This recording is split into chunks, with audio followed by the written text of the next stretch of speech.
ওয়াসিপুর গ্রামে যাওয়ার রাস্তায় একটা সরকারি হাসপাতাল আছে। এই হাসপাতাল জঙ্গলের মধ্যে। এখন এই রাস্তাকে ভুতুরে রাস্তা বলে। এখন এই হাসপাতাল বিকেল 4টে অবধি খোলা থাকে।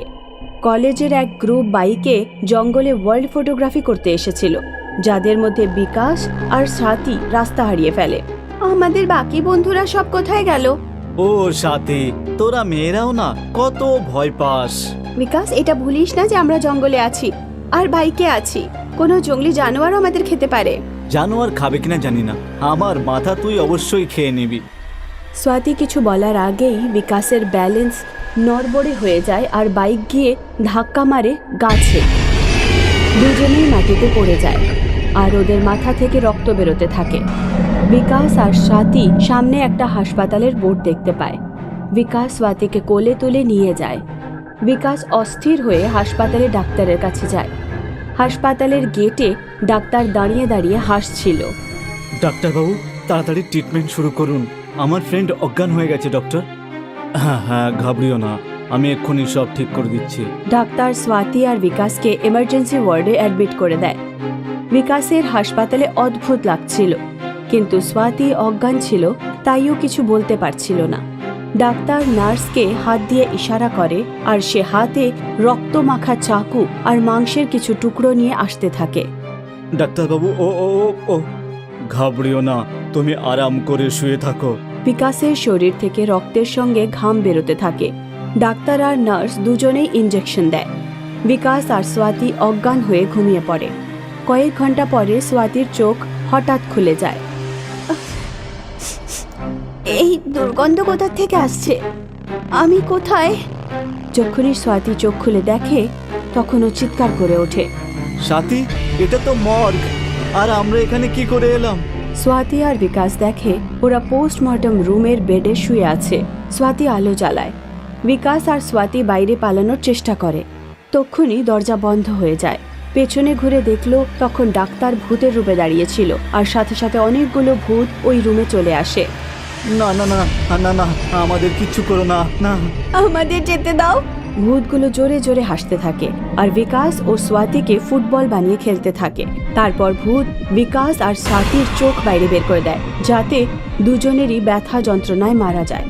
পরের দিন সকালে হাসপাতালে সব স্টাফ এসে দেখে যে রিসেপশনে দুটো লাশ পড়ে আছে। এটা দেখে সবাই আশ্চর্য হয়ে যায়। একজন লেডি ডাক্তার কারিশমা বাইরে পালিয়ে যায়। অন্য এক ডাক্তার শিবম তার পিছু নেয়। করিশ্মা, তুমি ঘাবড়িও না, এই লাশ হলো খুব সাধারণ ব্যাপার। তুমি এখানে নতুন এসেছো, তাই তুমি কিছুই জানো না। কিন্তু এখানে এইসব কেন হচ্ছে? এটা অনেক আগের গল্প। এখানে একটা যন্ত্রণাদায়ক ঘটনা হয়েছিল। এমন কি হয়েছিল? এখানে একটা প্রাইভেট হসপিটাল ছিল, যা পরে সরকারি হাসপাতালে বদলে যায়, কারণ এই হসপিটালের 3 মালিকেই ভূতেরা মেরে ফেলেছিল। এদের মধ্যে কি শত্রুতা ছিল আর এরা ভূত কিভাবে? হসপিটালে 3 ডাক্তার মালিক জঙ্গলে হসপিটাল হওয়ার ফায়দা লুটতো। ওরা নিজেরা নিজেদের লোক দিয়ে রাতে বেরোনো লোকেদের অ্যাক্সিডেন্ট করিয়ে দিত, আর তারপর নিজেরাই অ্যাম্বুলেন্স পাঠিয়ে তাদের হসপিটালে নিয়ে এসে মারার করে ওদের কিডনি হার্ট বের করে ওদের মেরে ফেলতো। হে ভগবান, এত নোংরা কাজ! হ্যাঁ, আর ওরা এখানেই থামেনি, বরং একদিন তো ওরা বিরাট বাজে ব্যাপার করলো, পুরো বাসের অ্যাক্সিডেন্ট করিয়ে দিল। ওদের সাথে একই কাজ হলো, গোটা হাসপাতাল মারার ঘর হয়ে গেল। কিভাবে হলো এটা? রোজকার মতো ওই ডাক্তাররা সেদিন শিকারের খোঁজে ছিল। রাত্রে এই জঙ্গল দিয়ে একটা টুরিস্ট বাস যাচ্ছিল। যাত্রীগণ, আমার কথা মন দিয়ে শুনুন, এই এলাকাটা সুরক্ষিত নয়, আমাদের বাধ্য হয়েই এখান দিয়ে বাসে নিয়ে যেতে হচ্ছে, কিন্তু আপনারা কয়েক ঘন্টা একটু শান্ত থাকবেন, ঠিক আছে?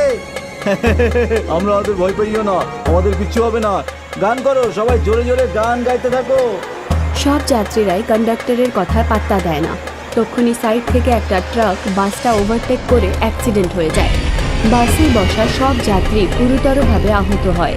তখন পেছন থেকে একটা অ্যাম্বুলেন্স আসে আর সেটা সবাইকে হাসপাতালে নিয়ে যায়। সবাই ভূত হয়ে যায়, আর ওরা সবাই আগে ওই ডক্টরদের মারে, আর তারপর থেকে আজ অবধি রোজ ওরা কাউকে না কাউকে মারে। এর কিছু ব্যবস্থা হয়নি? না, কিছুই করা যায়নি, অনেক নির্দোষ লোকেরও প্রাণ হয়ে গেছে। তারপর থেকে এখন অবধি এই হাসপাতালে ভূতেদের রাজত্ব চলে আর নির্দোষ লোকেদের প্রাণ যেতে থাকে। অমিত নিজের মা বাবার সঙ্গে গ্রামে থাকত। অমিতের বাবা শহরের পোস্টমর্টম হাউসের রাত্রে চৌকিদারি করত। এক রাত 2টোর সময় অমিতের ফোন বাজলো। হ্যাঁ বাবা। খোকা, তুই মোটরসাইকেল নিয়ে তাড়াতাড়ি পোস্টমর্টম হাউসে চলে আয়। এখানে সব অদ্ভুত ঘটনা ঘটছে। মৃত ব্যক্তি বেঁচে উঠেছে। আয় আয়, তাড়াতাড়ি আয় আয়। Hello hello hello. কি হয়েছে বাবা? মা, পোস্টমর্টম হাউসে বাবার সাথে মনে হয় কিছু ঘটেছে। আমি ওখানেই যাচ্ছি। বাবা, নিজের খেয়াল রাখিস। অমিত যখন পোস্টমর্টম হাউসে পৌঁছায় তখন দেখে যে গেটেই ওর বাবার লাশ পড়ে আছে।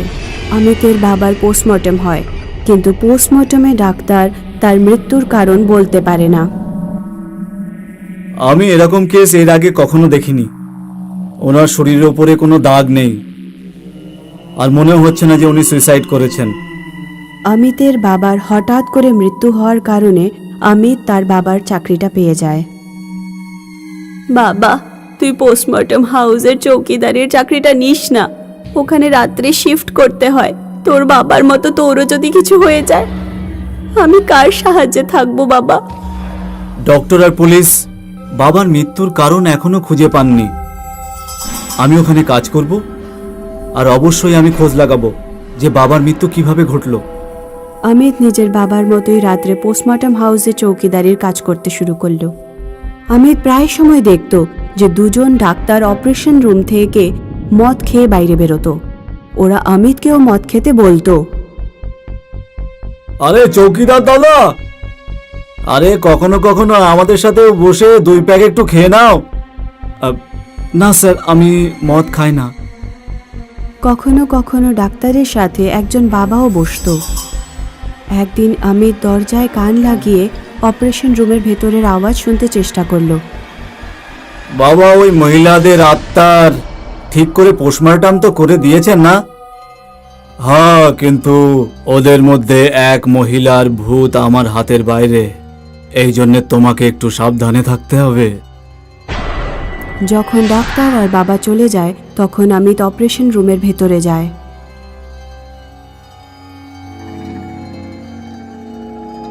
এক পেতনি অমিতের পিঠে উড়ে আসলো আর ওর গলা টিপে ধরলো। তোকে মেরে ফেলবো আমি, একেবারে মেরে ফেলবো। অমিত কোনোভাবে হাত বাড়িয়ে পাশে রাখা মাটির তেলের ড্রামটা তোলে আর নিজের পিঠে বসে থাকা পেতনির ওপরে তেল ছড়িয়ে দেয়। তারপর ও নিজের পকেট থেকে ম্যাচ বক্স বার করে আর একটা তিলি জ্বালিয়ে পেছনে ভূতের ওপর ছুঁড়ে ফেলে। পেতনি গায়েব হয়ে যায়। অমিত সঙ্গে সঙ্গে ওই রুম থেকে বাইরে বেরিয়ে রুমের দরজা বন্ধ করে দেয়। পরের দিন অমিত ঘরে পৌঁছে পুরো কাহিনীটা মাকে শোনায়। মনে হচ্ছে ওই হাসপাতালে কোনো একটা রহস্য আছে, কিন্তু ওখানে তো ভূতেদের বাস। ওই রুমটা কোন কাজে লাগে? ওই রুমের মধ্যেই মৃত ব্যক্তির পোস্টমর্টম হয়। মা, তুমি কি কোনো তান্ত্রিক বা বাবাকে জানো যে শুধু এইটুকুই করে দেবে, আমি যখন অপারেশন রুমে ঢুকবো কোনো ভূত প্রেত আমার যেন কিছু না করতে পারে? হ্যাঁ, আমাদের গ্রামে পণ্ডিত রাম প্রকাশ শর্মা ভূত প্রেতের ব্যাপারে জানেন। সেই রাতে অমিত পণ্ডিত রামপ্রকাশ শর্মার দেওয়া একটা আংটি পরে পোস্টমর্টম হাউসে পৌঁছয়। ও অপারেশন রুমের ভেতরে যায় তো দেখে যে বাবা ভেতরে যজ্ঞ করছেন, পাশে দুজন ডাক্তার বসে আছেন আর মাটিতে একজন মহিলার লাশ পড়ে আছে। অমিত, তুই এখানে কি করছিস? এখান থেকে যা। এখানে এসব কি ঘটছে? তোর জানার কোনো প্রয়োজন নেই, তুই এখন এখান থেকে যা। তোর বাবার মাথায় তাও ঘিলু ছিল, আর তুই তো দেখছি একেবারে গাধা। তখনই হঠাৎ করে মহিলার লাশ উঠে পড়ে। পাশের আলমারিতে অপারেশনের টুলস রাখা ছিল। পেতনি উঠে ওখান থেকে কেঁচি তুলে বাবার গলা কেটে দেয়। বাবা সঙ্গে সঙ্গে মারা যায়। দুজন ডাক্তার রুম থেকে বাইরে বেরোতে চায়, কিন্তু দরজা বন্ধ হয়ে যায়। কোথায় পালাবে শয়তান? পেতনি দুজন ডাক্তারের গলা ধরে নেয় আর ওদেরকে গলা টেপে মেরে দেয়। তারপর পেতনি অমিতের ওপর হামলা করার চেষ্টা করে, কিন্তু ওই আংটির কারণে অমিত বেঁচে যায়। তুমি কে? আর ডক্টরদের কেন মারলে? এরা ডাক্তার নয়, রাক্ষস। পোস্টমর্টমের জন্য মহিলাদের লাশ আনতো আর ওদের সঙ্গে খারাপ কাজ করত। আর ওই তান্ত্রিক? ডাক্তাররা যেই মহিলাদের সঙ্গে খারাপ কাজ করত, বাবা ওই মহিলাদের আত্মার পোস্টমর্টম করত। আত্মাদের পোস্টমর্টম? হ্যাঁ, বাবা ওই মহিলাদের আত্মাকে খুব তাড়াতাড়ি পুনর্জন্ম দেওয়ার চেষ্টা করত, যাতে ওই আত্মারা ভূত হয়ে এই ডাক্তারদেরকে কোনো রকম কষ্ট না দেয়। এসব শুনে কোনো লাভ নেই, বুঝলে? আমি শুধু আমার বাবার জায়গায় এখানে কাজ করতে এসেছি। কিন্তু তোর বাবার ছিল, ওই ডাক্তারদের সঙ্গে মিলেছিল। আত্মা অমিতকে ছেড়ে দেয়। অমিত বাড়ি গিয়ে পুরো কথা মাকে বলে দেয়। কেউ ঠিকই বলেছে বাবা, সবাইকে নিজের কুকর্মের ফল পেতে হবে। তোর বাবা ভুল কাজ করেছিল, ওই জন্যই তোর বাবার এই অবস্থা হলো।